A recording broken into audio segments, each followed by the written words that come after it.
la parte teórica de lo que nos quedó pendiente, ¿ya? Dale. Eh, ¿Qué es el diagnóstico por ecotomografía? Lo otro día lo vimos, ¿cierto? Son varios nombres, significa ecografía, ecosonografía, ultrasonografía. Y este medio de diagnóstico basa en la imagen obtenida mediante el procedimiento de los ecos reflejados por las estructuras corporales gracias a la acción de ondas ultrasonográficas, ¿cierto? Habíamos visto en ese rato, ¿cierto? Que las ondas tenían ondas como digamos, de las ondas de la radio, ¿cierto? Y se generan por una característica que se llama piezo, piezoeléctrica, ¿ya?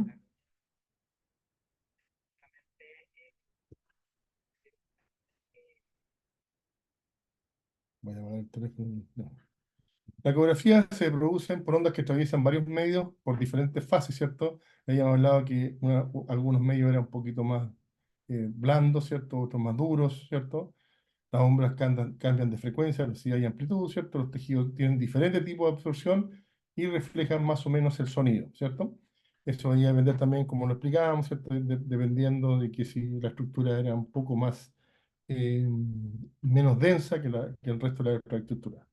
Por lo tanto, los ecos de sonido son ondas sonoras que se reflejan y rebotan, ¿cierto? Tras chocar contra una superficie capaz de reflejarlo, ¿cierto?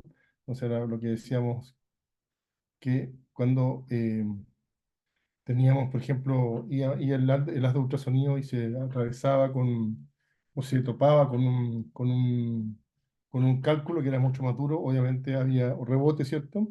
Y el haz de ultrasonido iba a producir algunos efectos que eran visibles, ¿cierto? ¿Vale? Las ondas mecánicas corresponden a una forma de energía que se propaga por un medio elástico, ¿cierto? El sonido es una onda mecánica, viaja en forma de compresión y rarefacción alternas que luego es percibido por el oído. ¿Ya? Eso, el rango audible del ser humano corresponde a la frecuencia entre los 20 MHz hasta los 20 Hz, kilohertz, perdón. Y eso es lo que más o menos el oído humano puede captar. ¿Ya? Esto es cultura general nomás, para que sepan, ¿cierto? Cómo van las ondas y cómo se devuelven, ¿cierto? Al chocar con una estructura de distinta, de distinta densidad. Por eso que cuando uno está en un lado donde hay, digamos, donde hay muchos cerros, uno puede comprobar que existe el eco, ¿cierto? Que se devuelven las palabras. Hola, hola, hola, hola. Lo mismo que pasa con el ultrasonido. ¿Ya? ¿Dale? Los principios del ultrasonido, los principios físicos, esto solamente es cultura general. Las ondas de sonido consisten en vibraciones mecánicas que se transmiten a través de un medio, ¿cierto? Sólido, líquido, gaseoso. Esta vibración se puede representar como una onda sinusal, ¿cierto? Y estos son más o menos las cantidades de sonido audible y el ultrasonido, que son frecuencias mayores de 20.000 unidades de Ampere, ¿ya? Perdón, Hertz, ¿vale? No quiero que aprendan nada de esto, ni el valor, ¿cierto? Yo les dije la onda tenía una altura, ¿cierto? Tenía un rasgo audible, la alta frecuencia, ultrasonido, etcétera, etcétera, ¿no? Pero solamente para que sepan que así se transmite los ultrasonidos. No quiero que aprendan ninguna cosa de esta, ¿no? ¿Vale? Y la frecuencia del sonido, ¿cierto? Las características de las ondas tienen un periodo, tienen una longitud de onda y una frecuencia, ¿no? Solamente para que sepan, no me interesa que sepan nada más de esto, ¿cierto? ¿Vale? Y que sepan los valores, ¿cierto? Los vimos el otro día, lo explicamos, la longitud de onda, la cresta, ¿cierto? La amplitud, cuál es el espacio entre una onda y otra, cómo se producen, digamos, las estructuras. Eso, ¿verdad? ¿Vale? Las frecuencias empleadas en la acutomografía son diagnósticas, son 2D, está entre los 12 y 15 MHz, ¿cierto? Y para aplicaciones no diagnósticas, los masajes, por ejemplo, la fibroterapia, esa usan menos cantidad de hertz, entre 2 a 3 megahertz. Esas son las ecografías que se usan para los masajes que usan la gente que hace controles post cirugías plásticas, por ejemplo, ¿cierto? Y que aplican, por eso, o sea, mucho menos cantidad de ultrasonido, de megahertz. Eso, ¿ya? Esa es la velocidad de la velocidad, ¿cierto? Que se mide igual a la frecuencia, pero tampoco quiero que lo sepan, ¿cierto? Es solamente cultura general, ¿no? ¿Vale? ¿Qué es el ultrasonido entonces? El ultrasonido es el sonido cuya frecuencia es mayor a 20 ciclos por segundo, ¿cierto? ¿Cuál es la ventaja? Es que es reflejado por objetos de pequeño tamaño, puede ser dirigidos en un haz, ¿cierto? Y la desventaja es que no se propagan en un medio gaseoso, ¿cierto? Por eso que nos cuesta tanto ver el intestino, ¿cierto?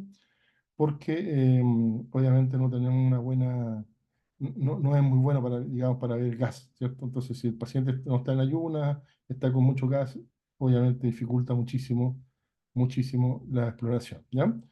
Eso, pero eso tampoco quiero que lo aprendan, ¿cierto? Tampoco quiero que aprendan que es de mayor de 20 ciclos, no me interesa, ¿ya? ¿Dale?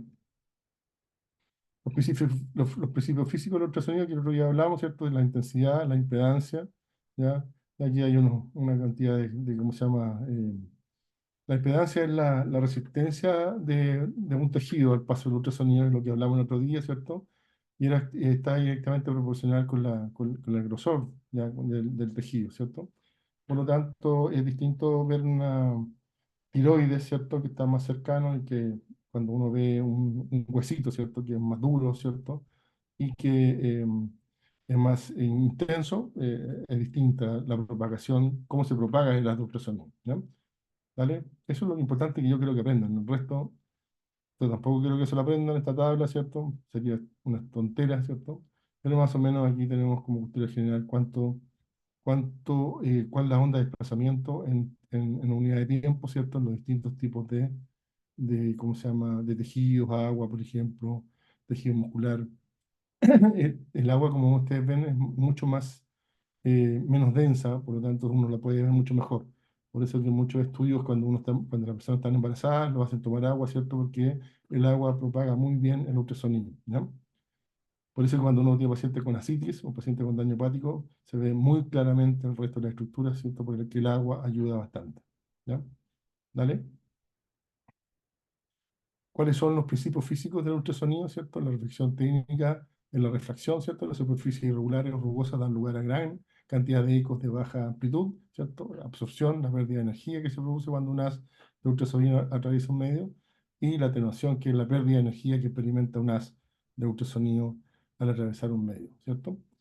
Por eso cuando nosotros decimos existe una disminución de los coeficientes de atenuación en el hígado, significa que ha perdido una gran cantidad de energía que se experimenta en el haz de ultrasonido al atravesar un medio con consecuencia de absorción. Por ejemplo, el hígado brazo, ¿cierto? Está cubierto por grasita el hígado, entonces por eso es que se observa una atenuación, o sea, una disminución o una pérdida de energía, ¿ya?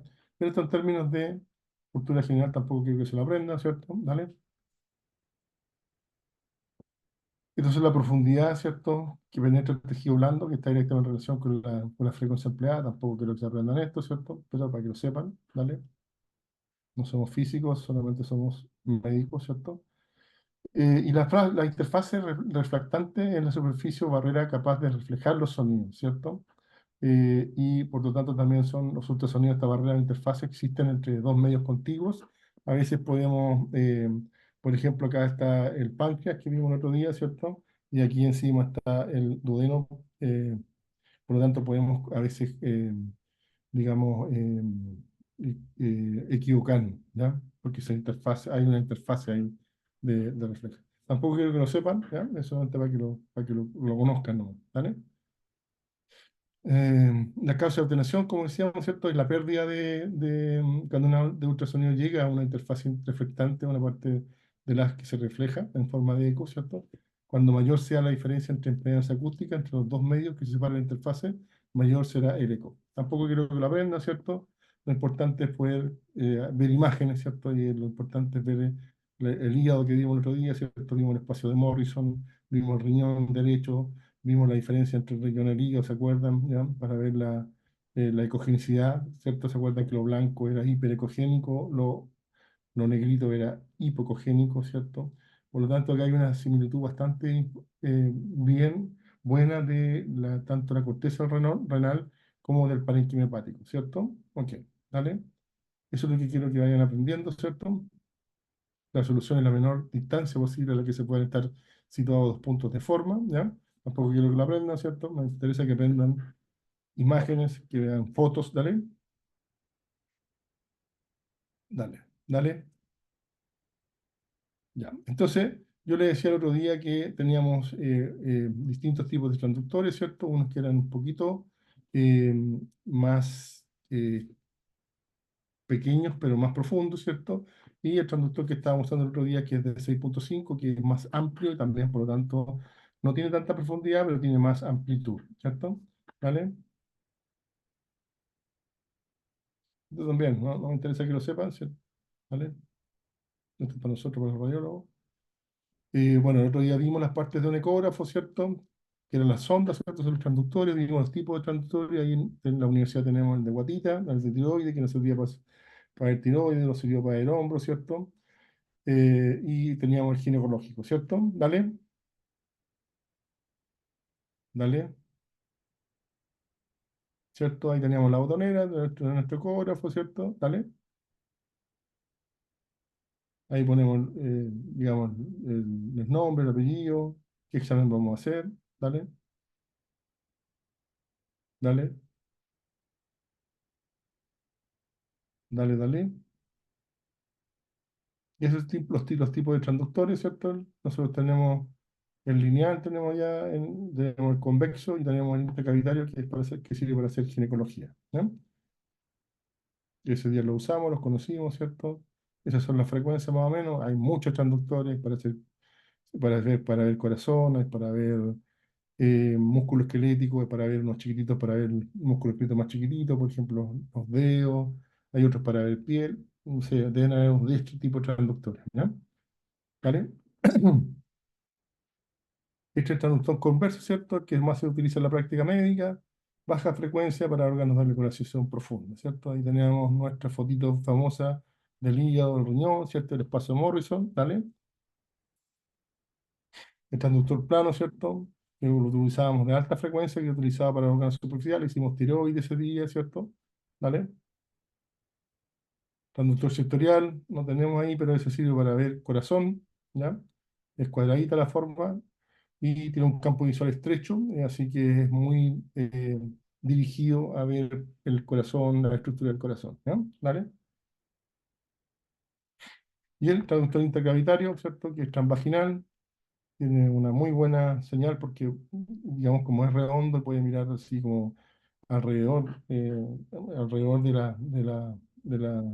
del útero, ¿ya? ¿Dale? ¿Dale? ¿Dale? ¿Dale? ¿Dale?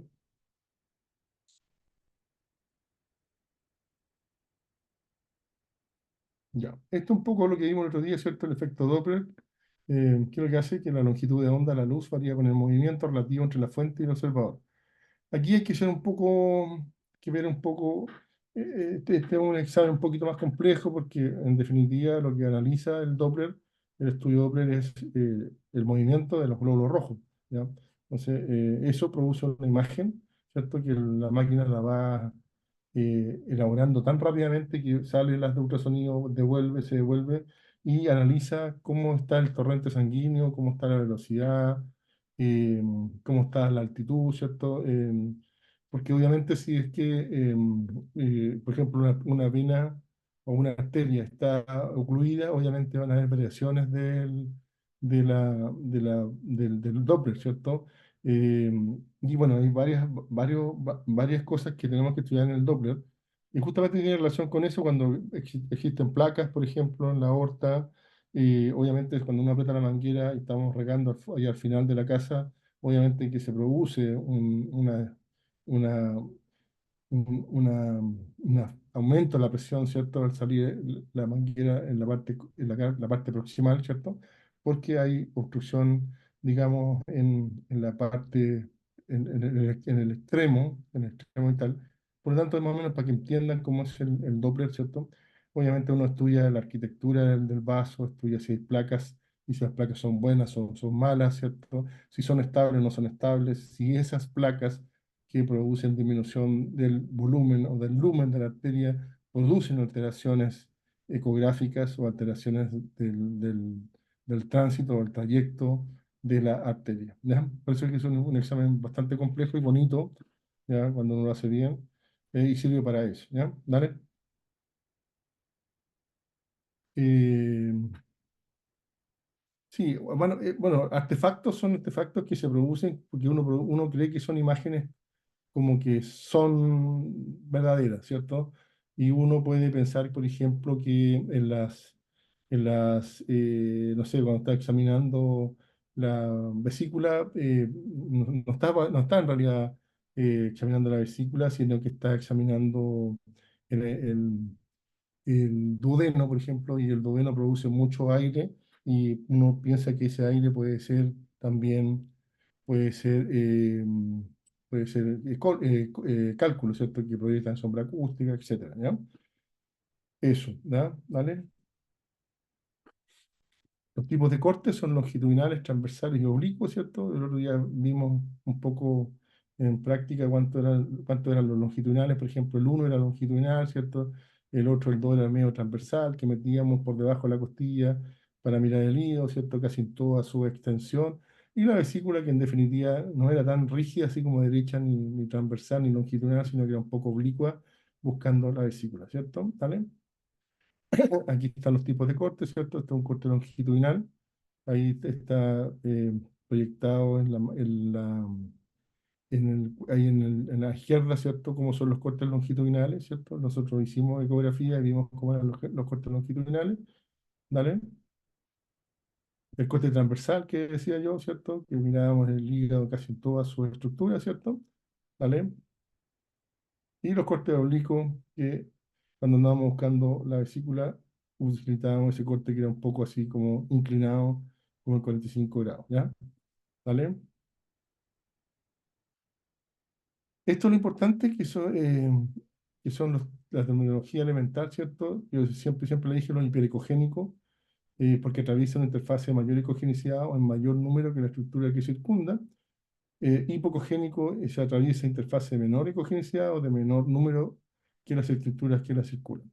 Entonces, por lo tanto, dos conceptos, los otros son anecogénico, atraviesa el medio, y el isocogénico es igual.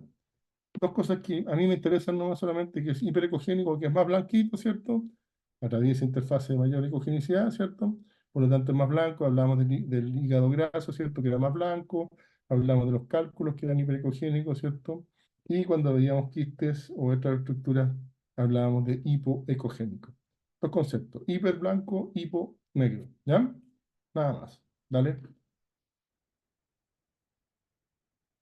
Entonces, si yo le pongo en el examen este hígado, ¿cierto? Es una lesión que está ahí determinada, ¿cierto?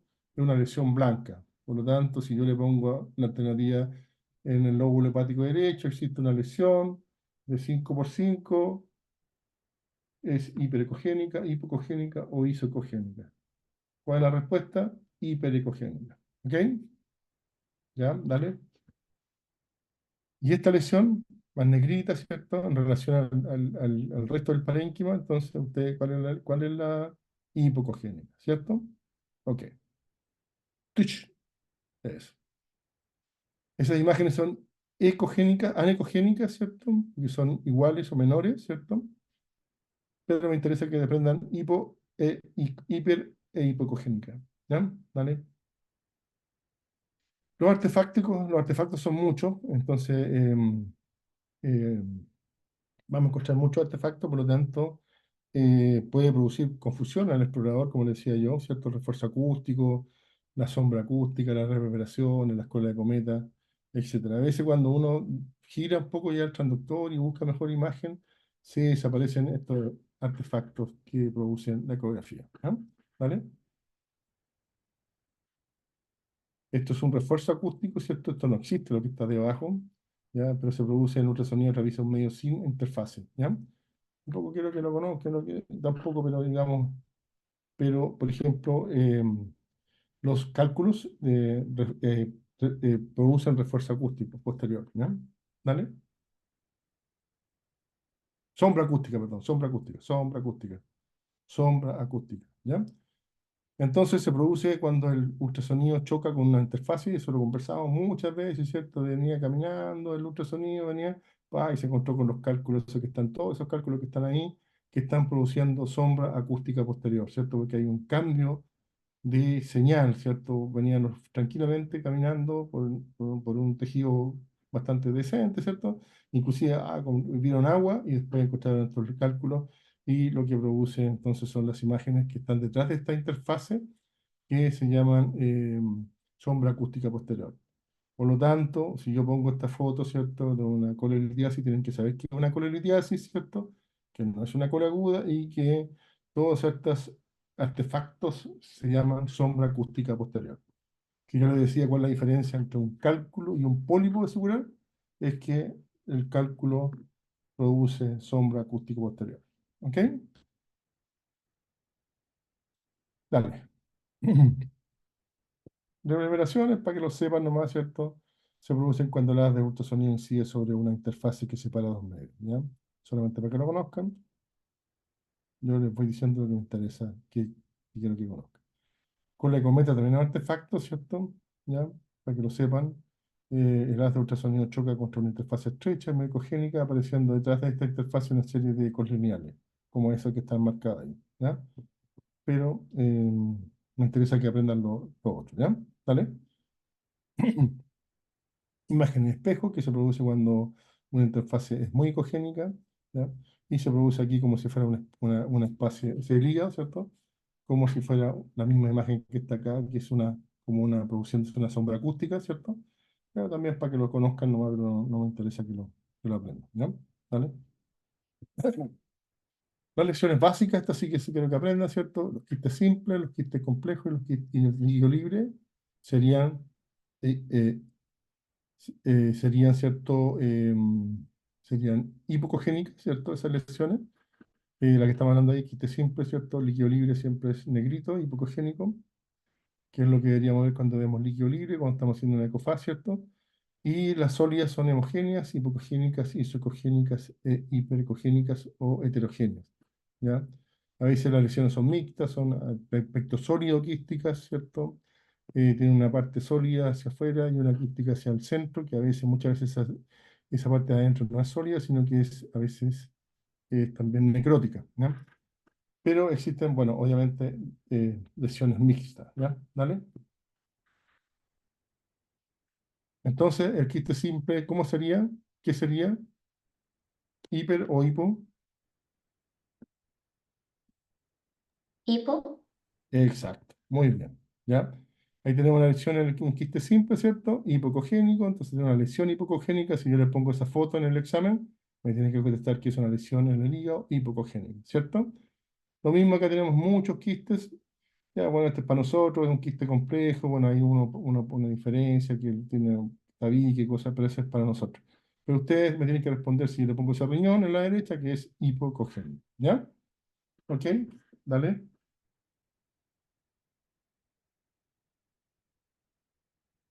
El líquido libre, como conversábamos, ¿se acuerdan? ¿Qué es lo que era? ¿Cómo era? Negrito, por lo tanto es Génico. hipocogénico, ¿cierto? Hipo, Sí, profe. ya, súper. Dale. Esa lesión, ya, bueno, ahí están los nombres, no sirve mucho, pero sirve para la prueba, ¿cierto? Esa lesión es hiperecogénica, la de la izquierda, ¿cierto? Y las de la derecha son hiper o hipo,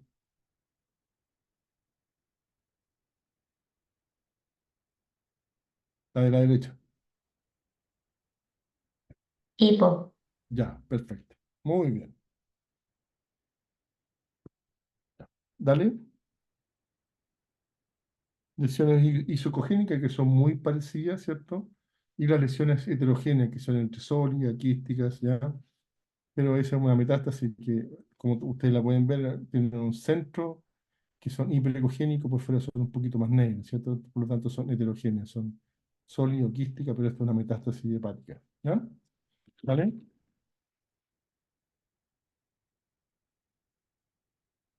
Eh, bueno, ¿cuáles son las ventajas de hacer ecografía, cierto? Son imágenes en tiempo real, son, digamos, son accesibles, bajo costos. Ya dijimos que ustedes van a hacer ecografía allá en Putre, ¿cierto? No existen riesgos biológicos como lo que habíamos hablado de la radiación, ¿cierto? Porque no usan radiación ionizante. Lo que sí son las desventajas es que son operador dependientes y no son muy aptas para lesiones óseas, salvo lo que vimos el otro día, que eran buenas para ver fracturas costales, ¿cierto? Que son esas fracturas que no se ven inclusive en en la radiografía. Entonces, eso, ¿ya? Así que tranquilo. ¿Dale? Eso. Esa es la parte teórica, ¿ya? A mí lo único que me interesa en esta parte teórica es el tipo de lesiones blancas, negras, ¿cierto? Isocogénica o mixta, eso más que nada, pero lo vamos a ir reforzando muchas veces cuando hagamos ecografía, vamos a ir reforzando siempre, siempre, siempre, hasta que, ¿cómo se llama? Hasta que podamos ir entendiendo bien la cosa, ¿ya?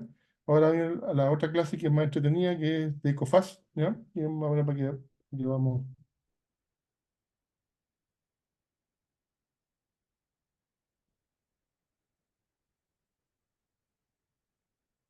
¿Se ve, profe? Perfecto. Ya.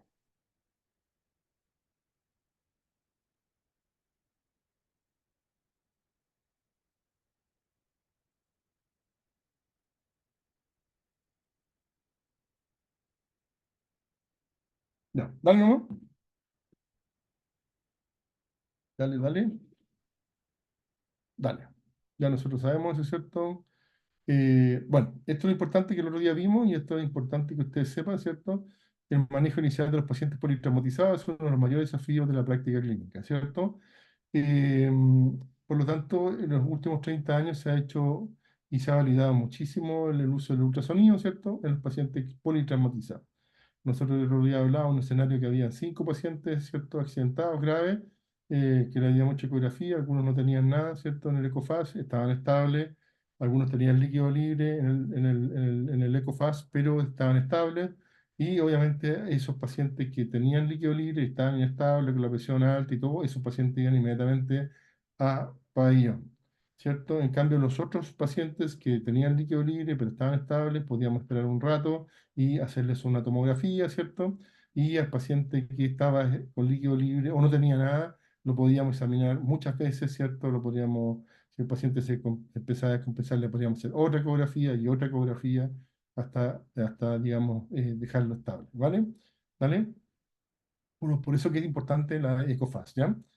Entonces, bueno, ya vimos esto, pásalo, vimos ya la propagación, la frecuencia, bla, bla, bla, bla, que no me importa, pero sí, que igual que lo sepan, ¿dale?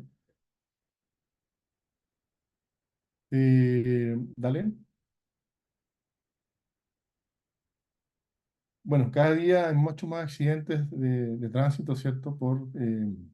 Y muertes, principalmente en Estados Unidos, en menores de 45 años por accidentes de tránsito, ¿cierto? El total de los pacientes, el 22% es por penetrante y el 72% de accidentes por traumatismo cerrado, ¿no? ¿Vale? Estamos abiertos 22%, ¿cierto? Penetrante, armas cortopulsantes, todos los días, los que trabajamos en urgencia vemos heridas por arma de fuego, vemos acuchillados, por ejemplo, etcétera. ¿Ya? Y en el tramo cerrado, por ejemplo, el 40-55% en el vaso, el 35 al 40% en el hígado, el 5 al 10% en el intestino delgado y el 15% en los hematomas retroperitoneales. Los accidentes hoy día son de alta frecuencia, por lo tanto las contusiones son más importantes, ¿ya? Por eso hay mucho más compromiso hepático, ¿cierto? En el vaso también, en un gran porcentaje, ¿ya? ¿Vale? Cuando hablamos de hematomas retroperitoneales hablamos del páncreas también, ¿cierto? Entonces, inicialmente la coreografía de FAS, Fashion Assessment with Sonorasis in Trauma, tiene como objetivo fundamental detectar el líquido libre en la cavidad abdominal, ¿cierto? Entonces, también el otro día vimos pericardio, ¿cierto? Vimos cómo podemos ver el corazón, si hay una pericarditis, ¿cierto? Si está engrosado el pericardio. Eh, y, eh, y bueno, y de esa forma, como les expliqué, en forma muy sencilla, ver cuál paciente va a pabellón y cuál lo podemos seguir observando o cuál lo podemos seguir manejando con escáner, ¿ya? ¿Vale? En otros países, por ejemplo, en países como Estados Unidos, la mayor cantidad, hay una gran cantidad de pacientes politraumatizados que se mueren en los servicios de radiología en el traslado, ¿ya? Por lo tanto, cuando mandemos un paciente tenemos que mandarlo ya bastante más estable, ¿cierto? A sacarse el escáner. Le podríamos haber hecho antes una ecografía, ¿cierto? ¿Ya? Y una ecofase y obviamente mandarlo con más seguridad y con, digamos, con mejores vías y todo para cuando uno quiere mandar al paciente a escala. La ecografía, entonces, como decíamos, no era un método invasivo, ¿cierto? No necesita preparación previa, lo podemos hacer ahí acostado, en la camilla, ¿cierto? Con la tabla, en el mismo lugar inclusive, ¿ya? Se puede realizar en cualquier paciente, podemos realizar las veces que necesitemos, como ya lo hemos dicho, no requiere medio contraste, no se realiza con radiación ionizante, no tiene contraindicaciones, ¿ya? ¿Vale? Porque, por ejemplo, si tentamos una paciente que está embarazada, ¿cierto? Y tiene un trauma, obviamente que un escáner no va a estar, digamos, si no es urgente, si no es grave, no va a estar contraindicado, ¿cierto? Entonces, bueno, ese es un esquema que yo puse ahí de manejo politraumatizado, ¿cierto? Eh, cuáles son los que van a pabellón, ¿cierto? Cuáles son los que vamos a seguir observando, más o menos que lo expliqué en forma sencilla, ¿ya? ¿Vale? ¿Cuál es la comparación entre ecografía fácil y un TAC de abdomen, en un TAC de abdomen, ¿cierto? En el trauma cerrado, ¿cierto? La indicación en la ecografía, ¿cierto? Es documentar si existe o no hemorragia y si hay hipotensión, ¿cierto? El paciente está inestable, ¿cierto? ¿Cuáles son las ventajas? El diagnóstico temprano, no excluye paciente, no es invasivo, es rápido, lo podemos hacer muchas veces, lo podemos repetir muchas veces, ¿cierto? Tiene un 97% de certeza, ¿cierto? Se puede tomar la sala de urgencia, un ecógrafo portátil. Y la desventaja es que obviamente cada uno que hace la ecografía lo tiene que informar, ¿cierto? El gas, ya vimos por qué había tanto artefacto, ¿cierto? El gas no se detecta y no detecta lesiones del diafragma, ¿ya? Y el intestino y el páncreas es un poco complicado, como decía en el examen cuando estábamos tomando ecografía, con mayor razón en los pacientes con politraumatizados, ¿ya? ¿Y cuál es el TAC? ¿Cuándo pedimos un TAC, cierto? Pedimos un TAC para documentar las lesiones orgánicas, ¿ya? Si obviamente la presión está normal, si el paciente está estable, ¿cierto? Lo más específico de la lesión. La sensibilidad es del 98% de la certeza. Obviamente tiene mayor costo, hay algunas, obviamente en algunas SAP o en algunos consultorios más pequeños que no vamos a tener escáner, ¿cierto? Y no detecta lesiones en el diafragma. Eh, el problema es el traslado a la sala de escáner, como le decía yo, ojalá el paciente esté estable, ¿cierto? En buenas condiciones, etcétera. ¿Ya? ¿Dale? Dale, el estudio es muy rápido, ¿cierto? 3 minutos, 2 minutos. Eh, dale, más o menos yo esto yo expliqué, ¿cierto? Lo expliqué, ¿cierto? Una vez realizada la valoración inicial del paciente voluntario, se puede realizar el ecofaz, ¿cierto? Si es positivo, estaremos en función del ámbito en que nos encontremos. Si el ecofaz es negativo, podemos concluir exploración ecográfica o volver a realizarla las veces que queramos, ¿cierto? ¿Vale? Por ejemplo, ya uno deja al paciente estabilizado, ¿cierto? Lo deja en observación, la enfermera va a decir, mire doctor, la guata se le puso blanda, o sea, se le puso dura, mire doctor, se le bajó la presión, entonces por lo tanto, ese paciente le podemos repetir la ecografía y si vemos ahí líquido libre, bueno, obviamente lo mandamos a escáner, ¿no? En pacientes con inestabilidad hemodinámica, la detección del líquido libre abdominal representa indicación de una cirugía inmediata, lo que conversamos siempre, lo conversamos el otro día en Arica. Si uno de los 5 pacientes que llegaron, el paciente con la ambulancia ya saben cuál viene más grave, ¿cierto? El que viene con un abdomen duro, se le viene bajando la presión en el camino, qué sé yo, y cada vez la guata se le pone más dura, ¿cierto? Ese paciente, si ya entra a la sala de reanimación y usted le hace la ecofase y ese paciente está con líquido libre, ese paciente debe ir inmediatamente a pabellón, ¿ya? Y el paciente hemodinámicamente estable, ya lo hemos visto, ya lo hemos visto, líquido libre, de realizarse un TAC de abdomen si está bien, ¿cierto? Eh, o si tiene líquido libre y está bien también, si está estable. Eso se llama hemodinámicamente estable. Aunque tenga líquido libre, pero está bien, ese paciente, bueno, lo encachamos, vemos lo más grave, mandamos los dos más graves a operar y que nos quedamos con ese que estaba estable, no tenía líquido libre, y nos quedamos con los otros dos que no tenían nada, ¿cierto? Que le podríamos pedir la ecografía, ¿ya? Eso es el tema, ¿vale? De hecho, muchos pacientes que a veces tienen líquido libre por alguna razón y uno puede descubrir que, no sé, porque es por una cosa renal, uno podría seguirlo observando, ¿ya? ¿Ya? Podría ver el desarrollo de eso, ¿ya? Bueno, aquí igual un poco ¿cómo se llama? Del ejemplo que siempre les digo, un poco más sencillo, ¿ya? Pero, digamos, si tenemos un peritoneum, nosotros no vamos a mover, como lo que decía algún compañero, si vamos a mover sangre, solamente vamos a mover líquido libre, ¿ya? Y el líquido libre es indicativo de eso, ¿vale? ¿Vale?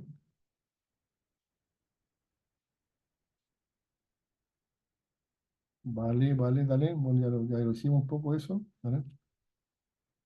Eso. Esta es una foto, eso. Dale, dale. Lo vimos, lo revisamos el otro día, ¿cierto? Sabemos todos los cuadros, ¿cierto? El cuadrante superior, ¿cierto? Ahí vimos el saco de Morrison, ¿cierto? Que estábamos viendo nosotros, ya somos expertos en eso, lo vimos muchas veces, ¿cómo se llama? Lo mencionamos, lo revisamos, ustedes mismos lo vieron, ¿cierto? El espacio de Morrison, el espacio de Morrison, el espacio de Morrison, ¿ya? ¿Dale? ¿Dale? Eso. Ahí estamos, ¿cierto? Lo que vimos el espacio de Morrison, lo que vimos el espacio de Morrison, vimos el espacio de Morrison, todos lo vieron, ¿cierto? ¿Vale?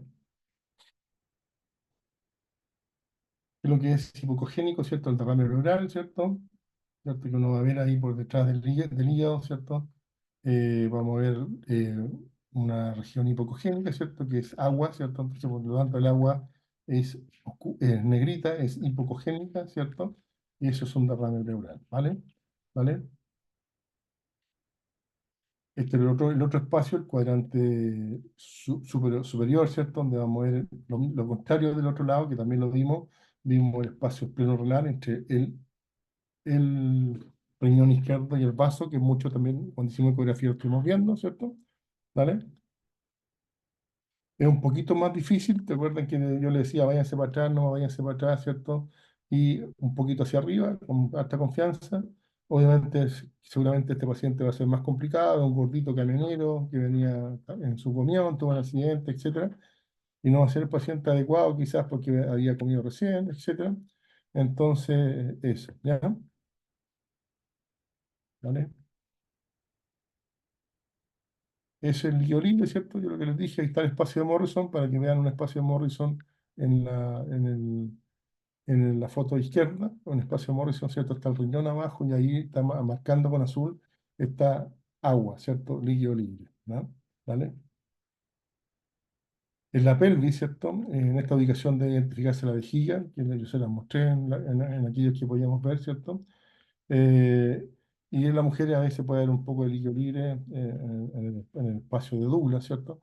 Pero estamos hablando en un contexto que es un accidente, ¿cierto? Entonces, si vemos, primero tenemos que ver la vejiga si está con contenido o no, muchas veces pueden haber accidentes en la vejiga, pueden haber un trauma en la vejiga, ¿cierto? Dependiendo si hay una fractura importante de pelvis, el paciente se pegó muy fuerte en la pelvis, un accidente, etcétera.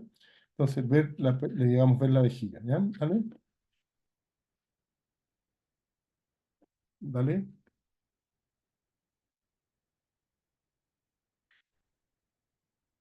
El epigastrio ahí vamos en el páncreas, ¿cierto? O vamos en la zona del páncreas, ¿cierto? También podemos meternos hacia un poquito hacia arriba para ver también el corazón, ¿cierto? Ver el pericardio, ¿vale? Muchos pacientes que sufren contusión del pericardio, ahí vemos el corazón, nosotros ya lo vimos, ¿cierto? Vimos las cavidades cardíacas, lo estuvimos viendo el otro día, pero el líquido libre que está en la foto 2, ¿cierto? Un engrosamiento, ¿cierto? En relación, si uno compara con el extremo que está hacia abajo, hay más cantidad de líquido libre, por lo tanto ese líquido libre va a producir alteraciones en la motilidad del corazón, por lo tanto eso es también a veces hasta quirúrgico, ¿ya? Pero lo captan, ¿cierto? ¿Ya? Ok. Las ventanas pulmonares también, ¿cierto? Durante el tiempo de la pandemia se utilizó mucha ecografía para ver algunas complicaciones del COVID, ¿cierto? Y también sirve obviamente para ver, sobre todo, visualizar la vena cava y visualizar los campos pulmonares y obviamente tenemos derrame pleural. ¿Ya? ¿Dale? ¿Dale?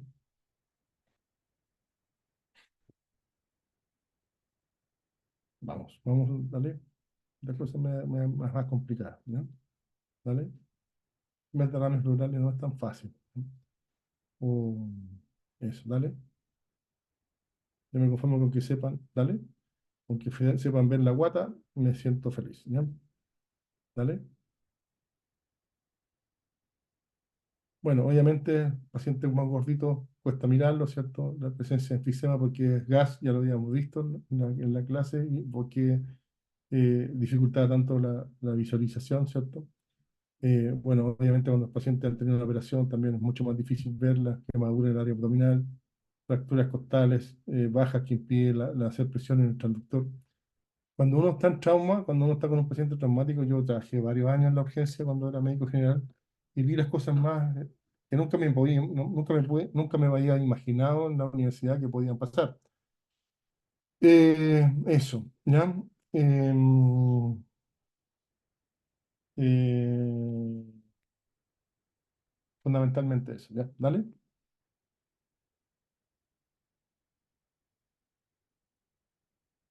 Mira, estos son los pacientes a veces que uno los puede dejar en observación, muchas veces, o son los pacientes que yo le decía que tienen un accidente, el caminero que se pegó en la guata, que no tiene nada en un momento determinado, pero el otro día puede ser una pancreatitis, ¿cierto? Entonces el paciente de 13 años, ¿cierto? Se cae, se pega el manubrio de la bicicleta, con dolor abdominal, ¿cierto? Y acude a servicio de urgencia, se le realiza una ecografía abdominal con protocolo FAST, ¿vale? Y se ve pequeñas lesiones ahí en el vaso, ¿ya? Pequeñas lesiones en el vaso. Siempre las bicicletas, las motos, esas motos cuatro ruedas, siempre pegan en el vaso y producen alguna lesión en el vaso, ¿vale? ¿Ya? Ahí están marcadas, ¿cierto? Las lesiones en el vaso, en el polo superior, ¿cierto? Hay un área blanquita y le pusimos Doppler, ¿cierto? Dale, la tomografía computada, ¿dale? Se ve una lesión del vaso que está marcada, ¿cierto? En el polo superior. Cuando veamos tomografía computada, se llama tomografía axial computada porque ese corte es axial. Lo que está detrás de la imagen izquierda es la cabeza y lo que está por delante de la cabeza es los pies. Lo que está hacia la derecha de usted es la derecha mirándolo en los pies. Lo que está a la izquierda es la izquierda, ¿cierto? Por lo tanto, ahí vemos el hígado, vemos la vesícula, vemos los riñones, vemos el páncreas y vemos el vaso. La otro corte que también podemos trabajar, que se llama coronal, ¿cierto? Es como que uno ve el abdomen simple, ¿ya? Pero eso cuando veamos escáner vamos a dejar súper claro cómo se ve, ¿ya? Pero esa es la relación de la ecografía humilde que hicimos en ingreso, ¿cierto? Que veíamos una lesión en el vaso, porque la niñita se pegó en la parte izquierda del vaso, y, ¿cómo se llama? Y después cuando la tomografía computada comprobamos que había una lesión, ¿cierto? Una laceración de esplénica, ¿ya? ¿Vale? Entonces, la conclusión es, ¿cierto? El método, el ecofase es un método eficiente, certero, ¿cierto? Un ecofase negativo reduce la necesidad de realizar procedimientos invasivos. Eh, a veces uno cuando está en urgencia no llega uno solo, sino que llegan cinco en accidente. No sé, pues yo trabajé en Guara, en Pozo, cuando era médico joven y a veces tenía un accidente de un bus completo, con un camión, por ejemplo, esos buses que viajaban de Buenos Aires a Lima, por ejemplo. Bueno, teníamos que tener, digamos, hacer un triage, cuáles son los que están más graves, cuáles son, y uno aprende después cuando ustedes sean ya médicos, van a aprender a hacer cuál es el que está más grave, el que grita menos, el que grita más, el que está más para la escoba, ¿ya? Entonces uno aprende cómo a diferenciar cuál es el que está más grave o menos grave. Entonces la ecofase obviamente nos va a ayudar, digamos, a poder eh, a poder, digamos, diferenciar cuál es el paciente que debería ir a pabellón, cuál es el que está con líquido libre, etcétera. Para eso sirve la ECOFAS, ¿ya? ¿Vale? Eso, chicos, para que le quede claro lo que es ecografía, igual vamos a ir repitiendo muchas veces, cosas que vayan aprendiendo y nos vamos cuando hagamos ecografía también allá, ir ya con más soltura, viendo más cosas, ¿ya? Pero eso más o menos, lo cosa general, hipocogénico, hipecogénico, al que sirve la ecofaz, cosas bien sencillas que después yo se las voy recordando, lo que me interesa que sepan, ¿ya? El resto, cultura general, ¿vale? Ya, profe, muchas gracias. Ya, cuídense, chao. Chao, profe, que esté Cuídese, bien. chao. ¿Tienen alguna pregunta? Por mi parte no, profe, todo claro. Ya, vale. Le pasa la clase a los chicos que faltaron. Chau, chau.